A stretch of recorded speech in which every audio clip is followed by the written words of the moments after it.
Yo, it's really real, and y'all see me on the El Rey Theater, so you already know we doing another off-central. And today we got somebody special for y'all. One of the most viewed people in Albuquerque, one of the most viewed people in New Mexico, period. And he does a lot of cool shit, so we gonna talk about it. You wanna introduce yourself, brother? Hey guys, I'm Beau Hightower. Yes, sir. You probably recognize me from YouTube. Yes, sir. Social media, Facebook, you know, you probably see him reposted everywhere, cracking people's backs, necks, hammering people, all type shit. But we about to get into that on the wall. Let's do it. Let's do it. So, what do they call you? Because I know they don't call you Mr. Hightower. They told me you go by something else. Beau? Yeah, Dr. Beau? Yeah, that's good. Dr. Beau. So yeah. we gonna call you Dr. Beau for the interview. I okay, like cool. That name. That's fire. Beau's fine too. How did that name come across? Well, my mom thought it was a good idea to name me Beau. Okay. Yeah, and then I got a doctorate. Fuck yeah, and then you got the doctorate in what exactly?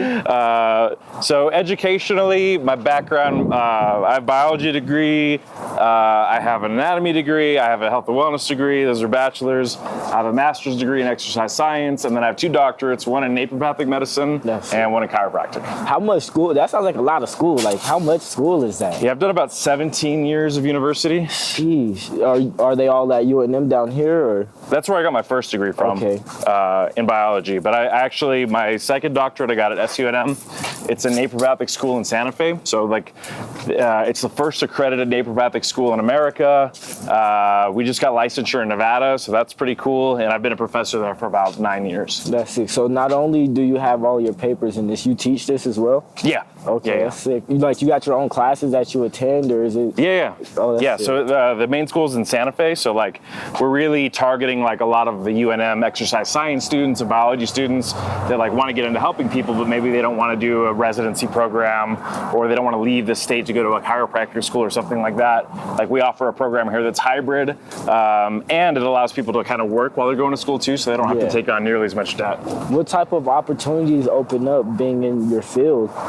Oh man, that's just, I talk about that all the time. Like, I've been able to meet like a lot of really cool people and, you know, work with some companies. Like, we did a Volvo commercial. I was just in Men's Health. That's it. You know, been able to work with a lot of big athletes and artists and people like that. Just got lucky, kind of. You know, I was in a field that was interesting to me, and it just happened to be a field that's like visually, you know, friendly and right in the peak of the social media era.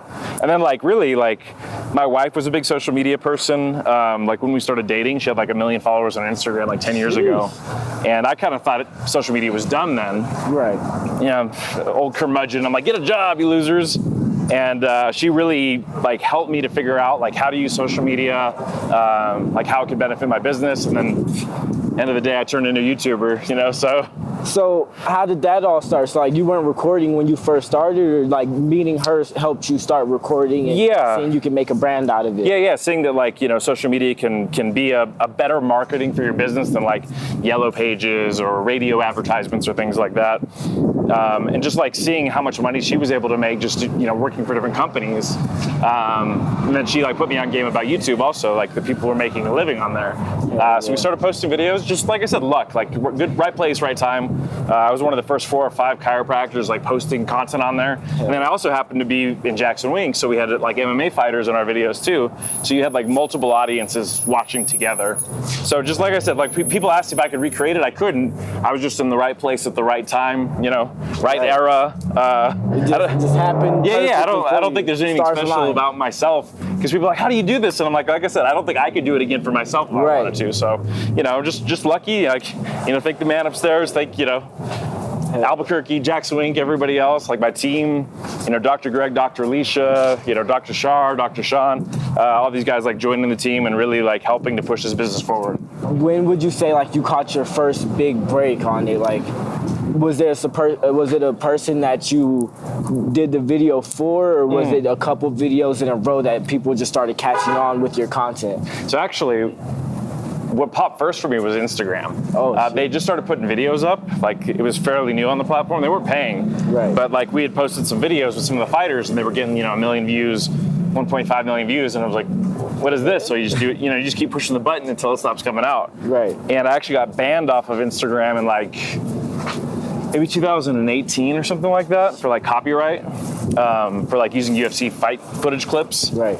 And since, I was a pretty active Instagram user, I probably had 100,000 followers at the time, maybe. Right. And so like that nervous posting energy I needed to put somewhere, so I started putting them up on YouTube, and same thing happened there. It was like 500,000 views, 1 million views, 3 million views, 5 million views. And I was like, oh, and then all of a sudden I realized I could monetize and place ads in there, and all of a sudden started creating revenue from it. And so what was that first YouTube check hitting like? Was it something that made you like, why didn't I think of this before? Yeah, for sure. Yeah. It was like, wait. For stuff I already was doing, I can make money from it. So yeah, it was pretty eye-opening. And at its peak, like in 2020, 2021, when they were really pushing like long-form content creators, like the money was good. Now, that being said, like I've never spent a single dollar that I've ever made on YouTube. Like all I've done is invest it or save it. That's smart. Because I knew this would end, right? Like you get 5-6 years, maybe at a peak at something. Right. And people get bored of it. Like the algorithm changes, or they start pushing shorts, or, you never know what's going to happen. But generally speaking, even a big TV show is not going to last for 10, 15 years, right? Most rap careers aren't going to last more than 5 or 6 years at its peak. Now you can still tour around and still play your bangers from back in the day, but you're not, these old heads, these legends, they're not putting new stuff on the top of the charts. Exactly. Is it surprising to see how much love you got off the videos you did, not even did, are doing, like seeing how many people like seeing this thing happen? Yeah. It's been really awesome. Like I'll get emails from people saying like, we inspire them to go to school or whatever, and mostly we're just grateful to the fans out there for like making it possible. They don't have to watch, they don't have to do any of that stuff. So like without them, none of it would have ever happened. So most of you guys are the real MVP. Hey, shout out y'all. And also back to what you're saying though, long format videos are coming back, and that's good to see, because I think we're going back to a time where people want to see the creativity more than just the content every single day. That being said, are you looking forward to that coming back around? Did you like making the long format videos, or are you liking the new shorter 10, 13-minute videos that people are into now? Yeah. I mean, it's kind of weird how the strategies changed. Bro, that's an awesome cape. Thanks.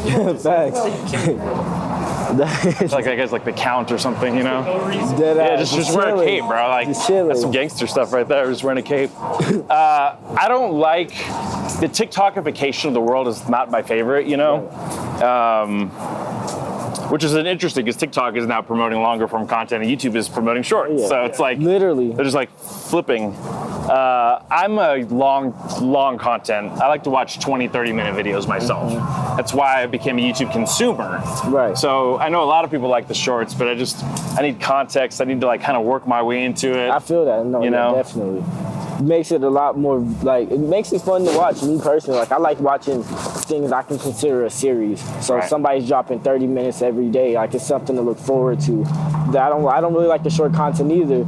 So, and me being an artist, it's kind of weird because I have to make short content, knowing that their attention span isn't 30 minutes long for a song. It's like 10 seconds. Okay.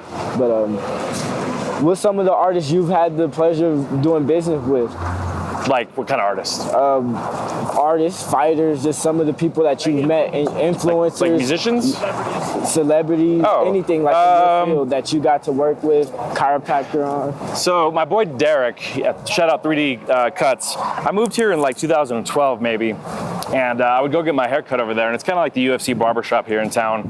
And he would come in and get treatment from me or whatever. He brought Diego Sanchez down, so I started working with Diego. Diego then started sending like Greg Jackson and like some other fighters down. So when the new gym that's down the street opened, they asked us if we wanted to be part of it. So we moved in. So like a lot of other artists and athletes are fans of MMA. So since I've been working with so many, MMA fighters for so long, it really opened the door. When actors come into town, we've had Mr. Hahn from Linkin Park. We've had local artist Hondro on. We've had Ludacris. We've had Action Bronson. We've had Snow the Product. Heavy hitters. We've had Anita Hurricane. She's the guitarist for Demi Lovato. I think that's most of the musicians. Like, we've worked with like 20-something UFC champions over the years. Quite a few like legendary boxers like Roy Jones Jr., Evander Holyfield. That's sick. James Toney, Riddick Bowe. So yeah, you get to meet, like for me, it's really dope because I get to meet a lot of the people that I grew up like watching and boxing and wrestling or whatever. So like there's definitely been some times where I've got to meet people like say Goldberg, for example, that like got me into like weightlifting or got me into like watching wrestling. Next thing you know, I'm working with them. So it's just really just been a blessing. Like I said, just a lot of luck, a huge blessing, you know, and you know, however we could pay it forward or try to put a spotlight on the 505 in New Mexico, we try to do that, you know. Yeah. And then the last question I have before we go in there and do our couch confessions is, how did you know like this is what you wanted to do? Like what age was it that you were like, yeah, I want to be a chiropractor. I think this is fun. Like, man, I'm not sure anybody really ever knows, right? Like, so I played football at UNM. I was on the team at least. Play football is a loose term. I wasn't very good. So I was on the team. I was a biology major, so I got my degree in biology, and I worked for U.S. Fish and Wildlife, who would do like groundwater chemistry stuff. But there's not a whole lot of careers in biology per se. Like, that's true, because I love biology myself. So, most of the time what happens is people go into healthcare related fields. And at the time, like there was nothing in medicine that interested in me. So like it kind of came back to like pharmacy, chiropractic. And at the biology complex, there was like a flyer on the wall for chiropractor. I was like, oh yeah, I used to go to a chiropractor in high school. Right. And my chiropractor, shout out Dr. Patrick Hale, he's here in town. He used to fix me up for football games in high school. And like I knew he had like a nice work schedule. I was always happy to see him. He played golf like a couple times a week. And I knew his kids went to like good schools. So I was like, oh, he must do pretty well. So that's something I'm interested in. So I applied to Parker University in Dallas, and my brother was living there at the time. He played football for TCU. And so I got in, and like the first acceptance letter I went and I took it. And yeah, that's what started me in the field. And it's just been up ever since then. Hopefully it keeps going. Yes, sir. Well, hey, we just ended our walk. We're about to get into the couch confessions. This is basically where we just open it up, podcast style. We just talk about whatever the hell we want to talk about, basically. But yeah, let's get into it. Let's get into it. So y'all know we on the couch confessions with Dr. Beau. We done talk. Y'all know more about my man. So now we just gonna chop it up, talk about his everyday life, what we do, what we do, just be chilling. Y'all know how we get down. But other than that, let's get into it. Here, how's life treating you right now, bro? It's good. Do you think Epstein himself? Damn, damn, he quick. Hell yeah. Shit, what? I mean, if he was accused of what, like if I was accused of what he was accused of, I'm out of there. I'm not about to do all that time. Cause even if you know you ain't did it, it's too many people saying you did it. You don't think it's suspect the cameras were off and the guards running around? That part, like, shit, huh? What, you think he got out of there? No idea. No idea, bro. Honestly, if Trump can run for president still, he probably did get up out of there. All right. So how do you feel about The Rock and Oprah Winfrey asking poor people to donate money for Hawaii? What the hell? I didn't even know they did. Demonetized. That. Nah. We keep it real. Yeah, they were doing a fundraiser, and they were like, hey, everybody donate when they're worth billions of dollars combined. Why don't they donate? I think they did eventually. I don't even like Oprah old ass. I think they did because of the pushback. Hell no. It was a little bit tone deaf, Oprah like Michael Jordan. They don't even like black people for real. Honestly, do your research. What was that? The Oprah and Michael Jordan don't like black people. Michael Jordan said in an interview he made his shoes so high so black people couldn't afford it. That's why Jordans was $150, $130 back in the day, when everything else was like 60. Is that adjusted for inflation? Man, now he inflated like a muff. I still never bought a pair of Jordans, ever. Me neither. Never bought a pair of Jordans. What's your favorite shoes? I'm a Nike guy. Whatever ones I can get for free. That part too. It's like, honestly, now that I think about it, since I've turned 18, most of my shoes were given to me. Yeah, these were a gift. Yeah. These are the Vegeta shoes. You got. I was looking at them. This is a Super Saiyan Blue Vegeta over here. Yeah. So these are Dragon Ball Super shoes. They got the little Majin on there. That's tough. I think they're a knockoff of a type of shoe. I don't know what type it is though. Hey, I don't spend money on clothes. This is my shirt. I'm the same way. Always tired. They gifted me this. I had these shoes. I already messed them up. Yeah. That's why I don't buy shoes. I don't own jewelry. The only jewelry I own is my wedding ring. Facts. Got my engagement ring. On the index finger. What does that mean? Is that a symbolic? She didn't buy me a ring, but I asked to marry her, so I gave her this ring, and then I bought her another ring, and she gave me this ring back. And then once we actually get married, that's when I get my ring. Okay. How old are you guys? I'm 20. She's 22. Oh, y'all young. Yeah. How long have you been together? We've been together for like eight months. Okay. Somewhere around there. We know each other for 2 years now. Okay. Me, I always wanted to get married young. I always wanted to have kids younger. Shit. Ready? So you're on track for both? Yeah, I think I was that- I was 36 when I got 35, 36 when I got married. So. Shit. It is like, why wait so long? Is that just when you met your wife, or? I was 30 when we met, so I think she would have rather be accelerated, but you know, you just get busy in life, and I feel that. you know, we had a longer engagement too, and all that kind of stuff. Just again, when you're in business and all that other kind of stuff, I think time just gets away from you. But if you had to do it over, if you asked her, she would have said, "Yeah, I wish we would have got married earlier." Like 2 years would have been nice. Yeah, pretty much. Like, sorry, I don't have a time machine yet. I be trying to manifest my life, so I feel like if I get married now, have my babies now, it's gonna manifest me to not be a bum. Cause my dad wasn't. You got pressure on you. Yeah, like my dad wasn't there, and I don't want to be that for my kid. And in my career, I know that you got a 1 in 10, like 1 in 10 chance, probably 1 in a million, honestly. So if I get my foundation set now, I don't gotta worry about being a bum at 30 because I got all these responsibilities I need to take care of at 20. People say it's crazy, I'm moving too fast, but I'm like, you got a good head on your shoulders. I like where your head's going. Thanks, and I'm like, you're gonna die one day, and I've been shot. I don't have my house shot. I've been through so much. It's like I don't want to leave before I even get to experience these things. So why not do it while I'm young, making money, and can take care of what I'm doing? You know? Yeah, absolutely. I don't think I do that enough. I don't think I give my parents enough credit because, like, when people ask me about success, you know, to be honest, you know, I had both parents in my household. My parents have been married for 45 years. Both my sets of my grandparents are still married. They're both, you know, all alive. Been married 60-something years. That's how I'm trying to be. So, like, the foundation that I started with, you know, my parents worked really hard to, like, put us in a good school district, to give us the opportunity to do, like, after-school programs and Montessori school programs. Yeah. You know, they're business owners. So when I start a business, you know, I can go to my uncle or my parents or my grandparents who are also entrepreneurs and ask them for advice on how to do things or how to do their books, which is like a major advantage compared to other people. You know, I wasn't saddled with a bunch of student loan debt because my parents were able to help me out with some grad school stuff. So to me, like, I'm just grateful because I don't think any of this is necessarily my doing. I think success, given all the advantages I've had in life, is just the bare minimum. Like, It's on me to, like, accelerate past that, to not let them down, to, like, not let my family name fall by the wayside, to not create a legacy also. So like I said, I don't think I do that nearly enough, but thank you, Mom and Dad, for everything you did for me.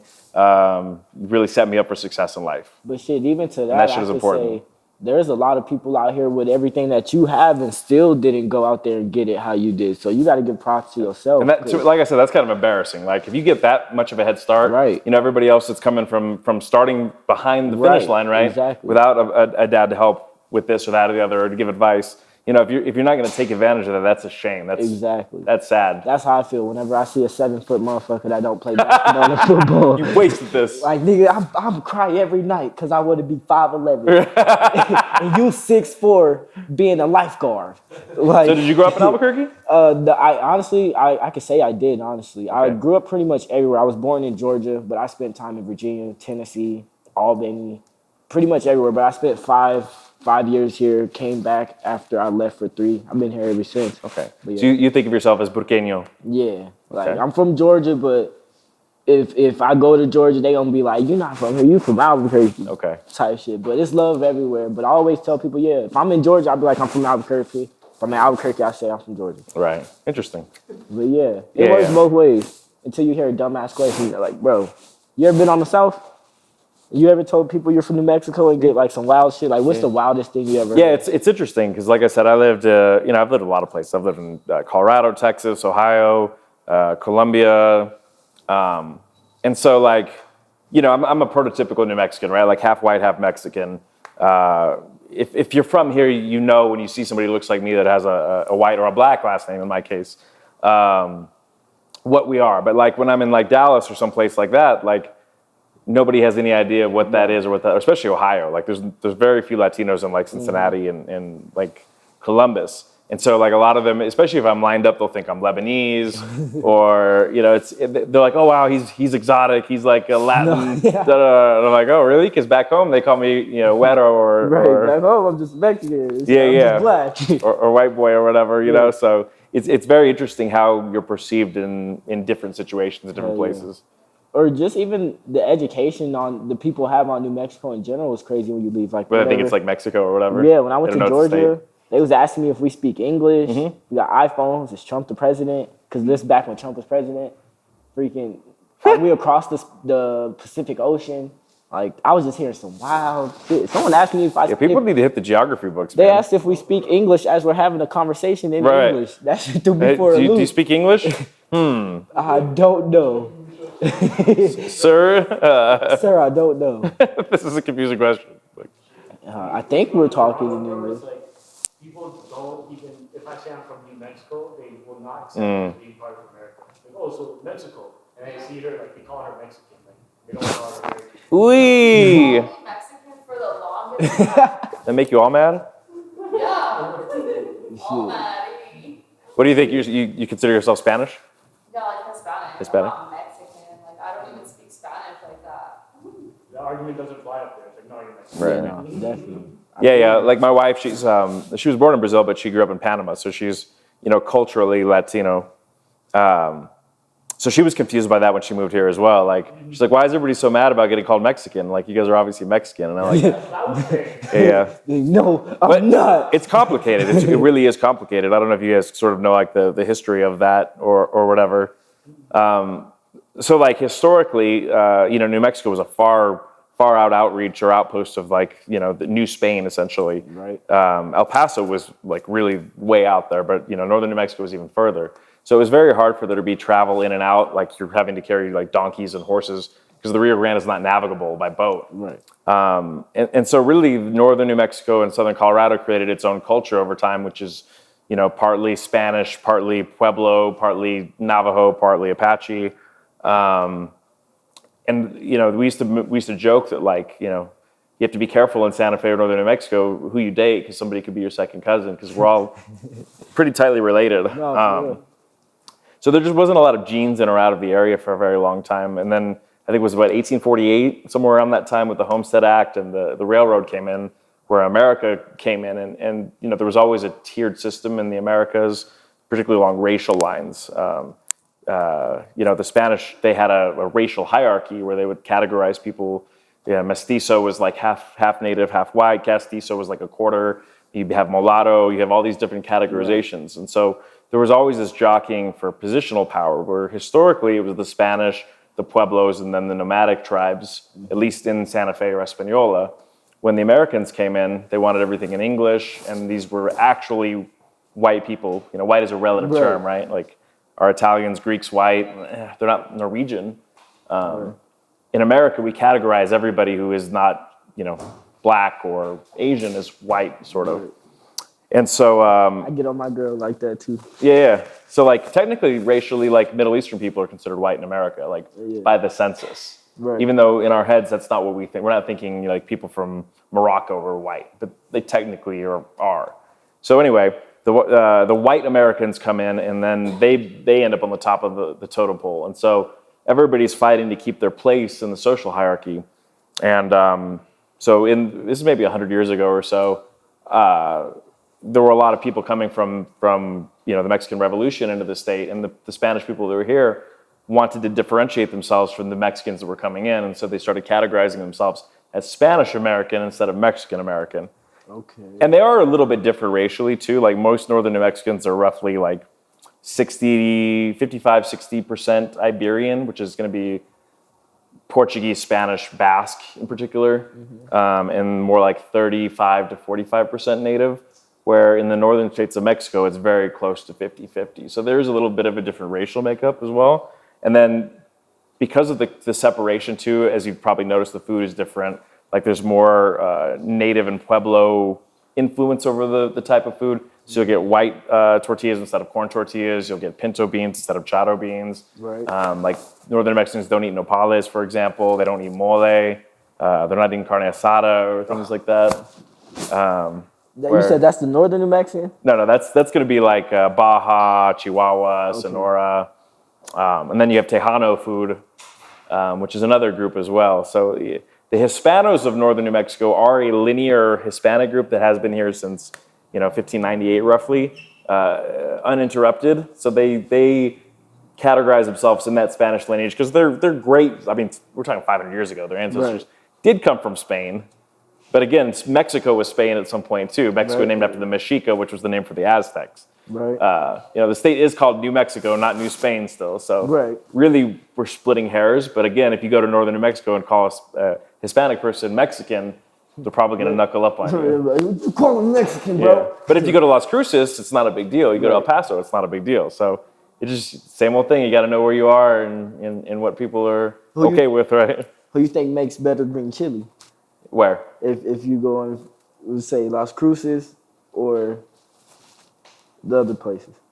So historically, I don't know how much you know about this, but like I don't. So red chili is sort of the official chili of northern New Mexico, or green chili is sort of the official chili of southern New Mexico. Didn't know that. So the green chili comes primarily from Hatch, which is going to be in the Mesilla Valley area. Right. But they're the same plant. Right. Red chili and green chili are the same plant. They're just harvested at different times. Which one do you like better?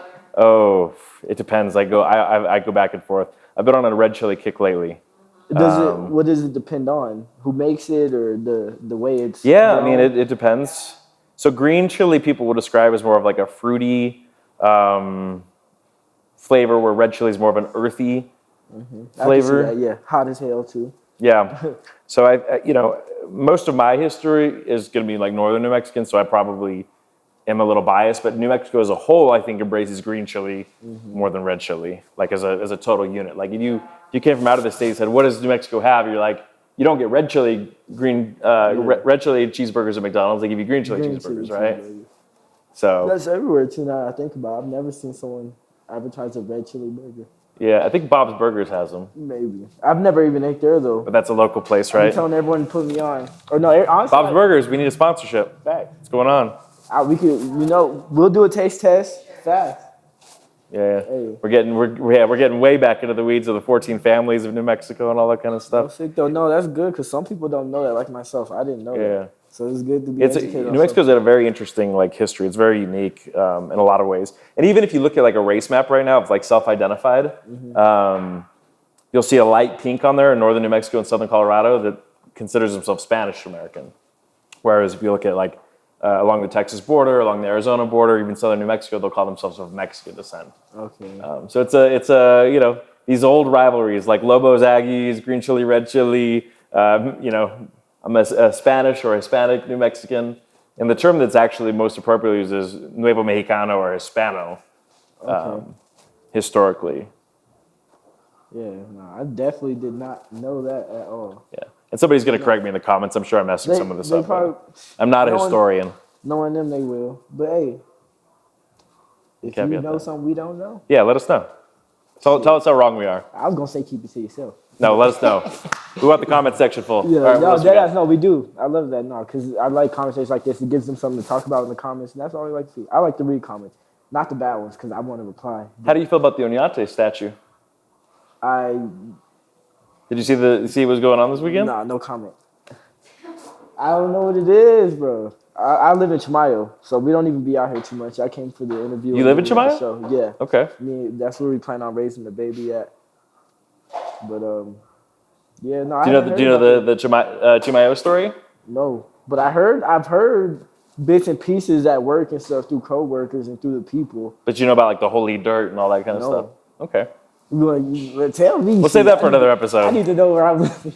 It ain't no weird, nothing crazy happened out there, right? But I will say this. It's supposedly a miracle.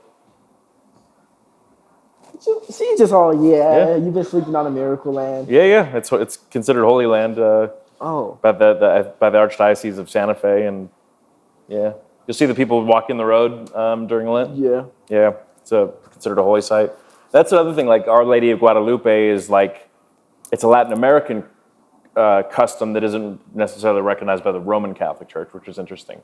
Which is where you get like an intermixing of like local lore and the old world faith, which I always find very interesting. Yeah, but with the Oñate statues, they took the one down here in town, and they took the one down in Española, and there's been 2 shootings around those statues in the last 3 years. So it's like obviously I was trying to explain this to my friend in Texas, and I said, well, there's native people here who are also partly Hispanic who don't want the statue up. Most of them have Spanish last names. And then you have Hispanic Northern New Mexicans that want the Oñate statue up, who are also part native, who are willing to shoot each other over somebody who's I think he died in 1626. He's basically the last conquistador. And I'm definitely going to mess up the facts on this, but he was a conquistador. There was slavery involved. There was human trafficking involved. And correct me on this in the comments again, there was a raid and his nephew was killed. And then when they re-raided back, they chopped off the feet of the native warriors. Damn. And so like a lot of times when they put the statue up, protesters will come chop the foot off of the Oñate statues. Damn. So it's a very contentious issue in New Mexico because like I said, the Hispanos of New Mexico take a lot of pride in being of that Spanish heritage, of the conquistadors, of Coronado, of Oñate, of even Villegas and some of those others.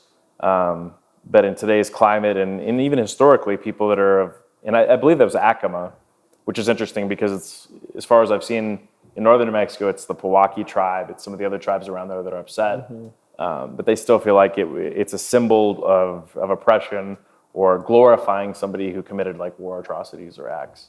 I feel like the side that want it should have it, and then the side that don't, they should just move it or something, because there's already too much violence over things that aren't really worth it in Albuquerque, in New Mexico in general. So like, there's no reason to fuel the fire over something so little. If they want it, find somewhere that they can put it that won't hurt other people. And I think my bigger concern is that like as a society, we've degraded to the point where we're so emotional violent over something like this guy's literally been dead for 400 years. Do you think that was the plan with COVID though? Because I think before COVID, people weren't as sensitive, but after COVID, it's hard to tell, man. I think there's been a series of escalations in our society. I think social media amplifies it. I think social media has made us our attention spans are shorter. Mm-hmm. I think evolutionarily a lot of anthropologists would say our brains are only designed to remember 30 or 40 people maybe.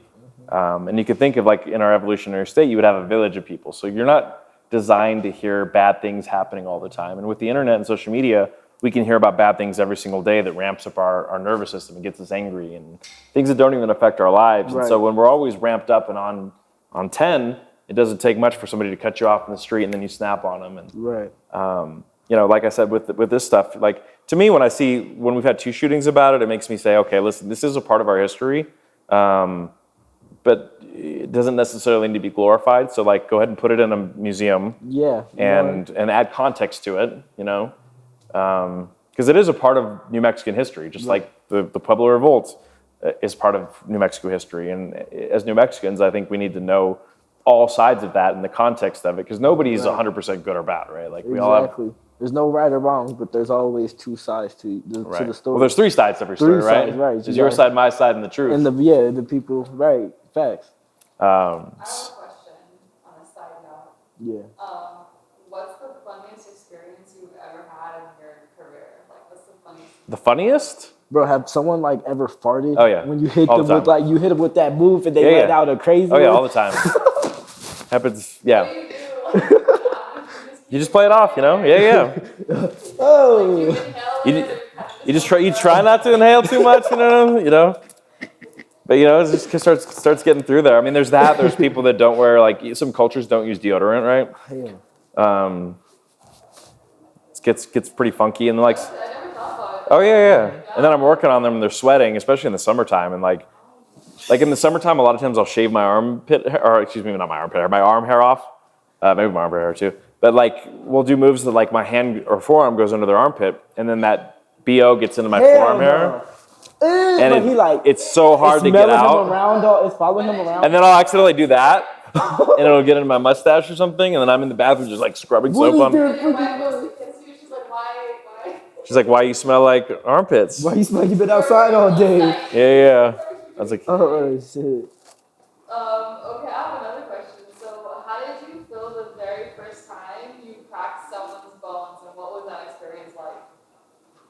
I mean, I think the first time I did it was probably like when me and my little brother were little. You know, you're doing like the Boston Crab and like doing WWE moves on him.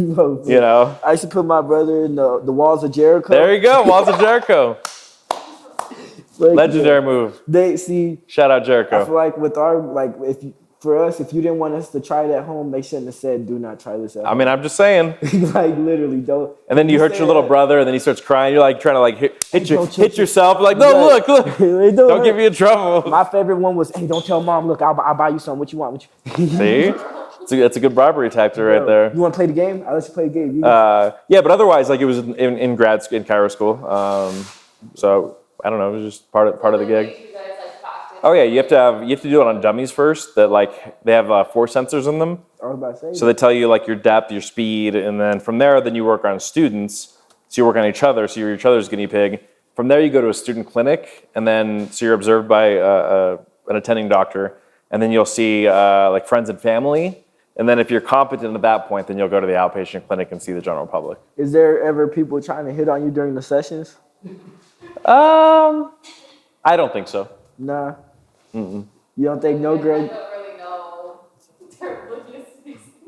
Yeah, no, you true, because No, man. she's off fighting with you. I'm like, who? I mean, again, it's like in our profession, it's completely off limits. Like it's a code violation. So you don't even want to let those kind of thoughts enter your head. It's unprofessional. It's against your code of conduct. And so you just, again, these people have their health in your hands. So you're just trying to be empathetic, trying to understand. Yeah, and What's something that you do to like make people more comfortable?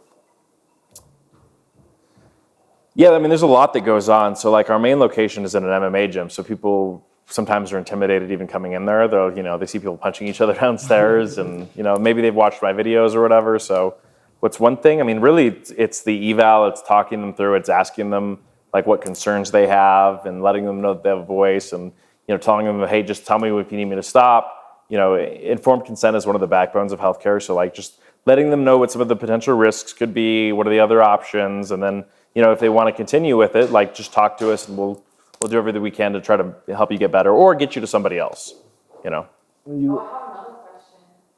Do you have to do like weekly or monthly sessions, or is it kind of like a one, like you go on once, you crack the bone and it's fixed? How does that work? So there's like a stigma around the field, I think, and some chiropractors like fall into this. So, just like any field, police, lawyers, whatever, like there are stigmas and some people fulfill those stigmas, right? So I don't personally believe in wellness care. I don't think the evidence supports it. So when we see people, like we try to look at the injury and give them a realistic treatment plan from what we think they have about how many sessions it'll be. For me, it's about 2 or 3. For my other providers, it's usually about 4 or 5 maybe. We're getting attacked over here. So, we try to be realistic with that. I know there are a lot of other places that want to like, okay, come in 3 times a week for life or whatever. Because, they're in business. I mean, the truth is healthcare is business as well. And wherever you go, that's probably what you're going to get. If you go to a massage place, they're going to tell you your muscles are tight. If you go to a physical therapist, they're going to tell you have a muscle imbalance and have you do strength exercise. If you go to a chiropractor, they'll tell you your bones are stuck or out of alignment and want you to come in. Most places you're going to get what you go in there for. They're not. You go to get a slice of pizza somewhere. Don't be like, hey, you shouldn't come here. You should go to the Chinese place down the street. Go to Olive Garden instead. So, as consumers of healthcare, I think people need to take it with a grain of salt and be somewhat skeptical. So, like people will ask me a lot of times, like, how do you recognize a good chiropractor or a bad chiropractor? And so, some basic ones I would tell you this is if they're making claims that don't sound biologically reasonable, that's like a red flag, right? If they're saying they can fix your like pancreas by cracking your back, or they can, decrease fertility. If they're trying to go into a scope that is out of their scope, like talking about your medications or talking about vaccines or something that they don't do, it's not within their scope, that would be another red flag. I think if they're not trying to help you take care of yourself, so like with us, we treat people. And what we try to do is give them a home rehab plan so they don't need us anymore. So if you compare it to like going to the dentist, you get your teeth cleaned and then they expect you to brush and floss. If you go to the dermatologist, they'll want you to wash your face, exfoliate, yada, yada, yada. We want to give people home exercises to where they can take care of their own pain, to where they're not reliant on having to come spend money with us. We think they'll appreciate that by referring more people in. So if a chiro isn't giving people home exercises or trying to give them a way to not be dependent on them, I think that's a red flag as well. Having to try to get somebody to sign up for a ton of sessions, and if they don't do any soft tissue work, I think is another red flag. Those are kind of the big ones that I would sort of look out for, just in that particular field. And earlier, you also spoke on that you don't work with pregnant women. Right. And what else did you say you want to talk about that and why you... Yeah, I mean, so there are specialties within the field. So like there are board certified like pediatric chiropractors who have done advanced training, and I'm not against it per se. Like it's just not something I do. I don't treat prepubescent kids. I mean, at least from what I've seen, from my opinion, I don't think the evidence in the literature necessarily supports that. And then, like we talked about the elderly, like even though Medicare pays for it, that's where you run into the risk of more adverse reactions. Mm-hmm. So, like you could, if somebody's osteopenic or osteoporotic, you could break their ribs if you're adjusting them too hard, right. Or things like that. So, really, it's just about like finding the right people that fit the right intervention, which is what every healthcare provider should be doing. Right. And so, for me personally, I don't work on elderly patients. I don't work on prepubescent kids. I don't work on pregnant women. Yeah. And again, I'm not saying that should be off limits if somebody has experience or expertise in those fields. Like there are like Webster chiropractors or something like that that they are trained specifically for like pregnant women. Yeah. In fact, like my friend who's an OBGYN actually refers to a chiropractor that specializes in treating like pregnant and postpartum women. Okay. So there are people that can do those things. I'm just not one of them, and so I think it's important people stay in their lanes. Like we do sports medicine primarily. We treat people that are in pain. We help them get out of pain. Okay. So y'all heard it here first. Dr. Beau does not work on pregnant, elderly, and prepubescent kids. Yeah, we don't treat little kids. For your safety and his. Yeah.